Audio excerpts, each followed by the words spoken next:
I'll never forget the sound of my son's terrified scream, slicing through the calm of our usually peaceful suburban neighborhood. I'd been in the backyard, stringing up streamers and balloons for his birthday party, when that scream froze my heart. It was the kind of sound that makes every parent drop everything and run. I sprinted around the side of the house, and when I reached the front yard, my blood went cold.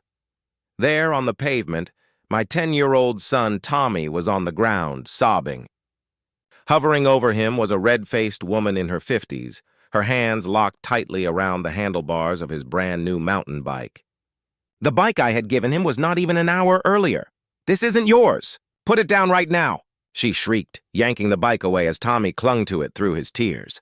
"I know exactly which garage you stole this from." I didn't even think. I sprinted across the lawn as Tommy stumbled backward, her hand clearly having made contact with his shoulder. The push was unmistakable. A small crowd had already started to gather, neighbors stepping out of their homes, phones in hand. Someone muttered they'd already called 911. That woman, Barbara Wilson, the president of our homeowners association, had just laid hands on my child. She didn't know it was his birthday. She didn't care. And she had no idea that this bike meant the world to him. Tommy had begged for that bright red mountain bike for months. He'd cut out pictures from magazines, emailed me links, even made a PowerPoint presentation explaining why this was the most responsible, life-changing gift a kid could get. So when his 10th birthday came around, I knew exactly what would make it perfect. I'd hidden the bike at my sister's place for weeks. The look on Tommy's face when he opened a tiny box with just a picture of the bike inside, it was pure joy. Worth every extra hour I'd worked to afford it. We'd brought the bike out front while setting up the backyard. Tommy was too excited to wait, so I told him he could ride it up and down our street where I could still see him. That's when Barbara must have spotted him and, in true Barbara fashion, jumped to the worst possible conclusion. "Ma'am, take your hands off my son and his bike," I said, forcing my voice to stay calm even as fury burned in my chest. By now, several neighbors had gathered, a few recording the scene. Barbara spun around, her expression twisted with self-righteous anger. "Your son? This bike?" "I don't think so. The Millers just reported a bike stolen from their garage, and it looks exactly like this one. I was on my way to check on the Thompsons' unapproved garden gnomes when I caught this little thief red-handed." Tommy looked up at me from the ground, tears streaking his cheeks. "Dad, tell her. Tell her you gave it to me for my birthday today." Before I could speak, Barbara let out a condescending laugh. "Oh, how convenient. A birthday present. So you just happened to give him a $500 bike today. All the kids around here know not to take what isn't theirs. This HOA has rules and I enforce them." I stepped between them and helped Tommy back to his feet. "Barbara, this is ridiculous.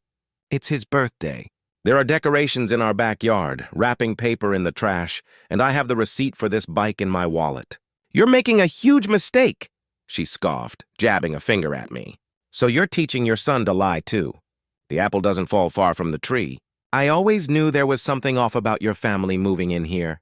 The board should have run stricter background checks." The situation was spiraling fast. More neighbors filled the sidewalk, whispering. I recognized some of them. People who had complained before about Barbara's petty tyranny over mailbox paint colors and garbage cans left out a few minutes too long. Tommy squeezed my hand, trembling as Barbara launched into another tirade. "I'm confiscating this bike until the rightful owner can be identified," she declared, trying to wheel it away. When Tommy reached for it, crying, "No, it's mine," she shoved him hard enough that he fell backward again. That was it. I snapped. "Don't you dare touch my son!" I barked, stepping forward, shielding him. "What is wrong with you? He's a child." Barbara's face flushed even redder. "He shouldn't be resisting an HOA official. I'm doing my duty. This is theft, plain and simple." Across the street, Mrs. Chen stepped forward, phone raised high. "I've been recording this whole thing, Barbara. You just pushed a child. That's assault." Barbara's head whipped toward her, eyes wide. For a moment, she was caught off guard, but she recovered fast. "I did no such thing," she snapped. "He fell because he was trying to run away with stolen property. I'm the victim here," Barbara snapped, her voice sharp and indignant. That was the exact moment we all heard the sound of police sirens cutting through the chatter of the crowd. Barbara's expression morphed from furious to smug, like she thought the cavalry had arrived to back her up. "Finally," she declared, her chin lifted high. "Now we'll get this sorted out. You'll see what happens when people break the rules in my neighborhood." A patrol car rolled up to the curb, its lights still flashing. Two uniformed officers stepped out, scanning the scene. A crying child, a furious woman clutching a bike, and a semicircle of neighbors filming with their phones. My pulse steadied a little when I recognized one of the officers, Officer Martinez, someone I'd seen at local community events. "What's going on here?" Martinez asked, his voice calm but firm as he approached. Barbara jumped in before anyone else could speak. "Officer, I caught this boy stealing a bicycle from another residence. When I confronted him, his father came out and threatened me. I was simply performing my duties as HOA president to keep our neighborhood safe." I inhaled slowly, forcing myself to keep my cool. "Officer Martinez," I said evenly, "today is my son's 10th birthday. That bike is his birthday present from me. I have the receipt in my wallet, and at least 20 witnesses saw me give it to him this morning. This woman accosted my son without evidence, accused him of theft, and physically pushed him to the ground when he tried to explain." Martinez turned to Barbara. "Ma'am, did you physically touch the child?" "Absolutely not," she shot back. "He fell while trying to keep hold of stolen property." Before I could respond, Mrs. Chen stepped forward again, steady and fearless. "Officer, I recorded the entire thing," she said, handing over her phone. "You can see exactly what happened, including when she pushed the boy." Martinez's frown deepened as he watched the footage. "And I have the gift receipt," I added, pulling the folded slip of paper from my wallet. "The date was 3 weeks ago, the day I bought the bike. I've been planning this for a month." Another neighbor raised their voice from the crowd. "I saw them bring the bike home this morning. The kid was so excited he was jumping up and down in the driveway." Martinez handed Mrs. Chen's phone back, then turned to his partner.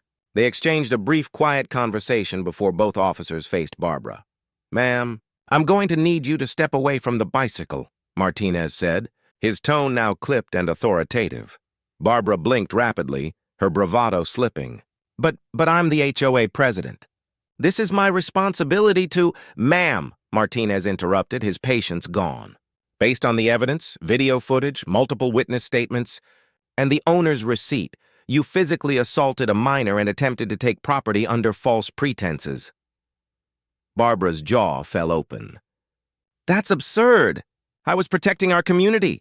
The Millers reported, "We've had no reports of stolen bicycles in this area," the second officer cut in sharply. "And even if we had, that wouldn't give you the authority to confront a child or seize property without proper verification."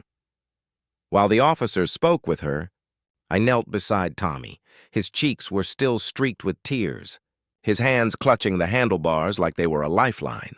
"Are you okay, buddy?" I asked softly. He sniffled and nodded. "Is she going to take my bike, Dad?" I shook my head, wrapping an arm around him. "No, son.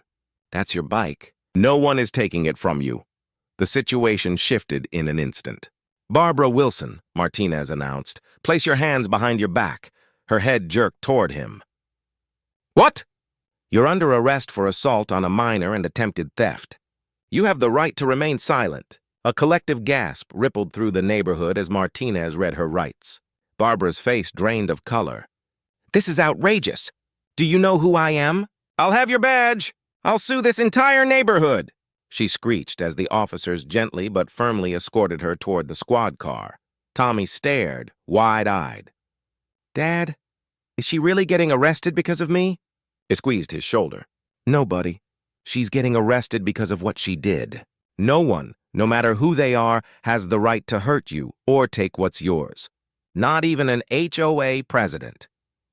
3 months later, the final chapter of Barbara Wilson's self-inflicted downfall played out quietly in court. She pleaded guilty to misdemeanor assault and attempted theft. The judge handed down 6 months of probation, a $5,000 fine, mandatory anger management classes, and a restraining order requiring her to stay at least 100 feet away from our family at all times.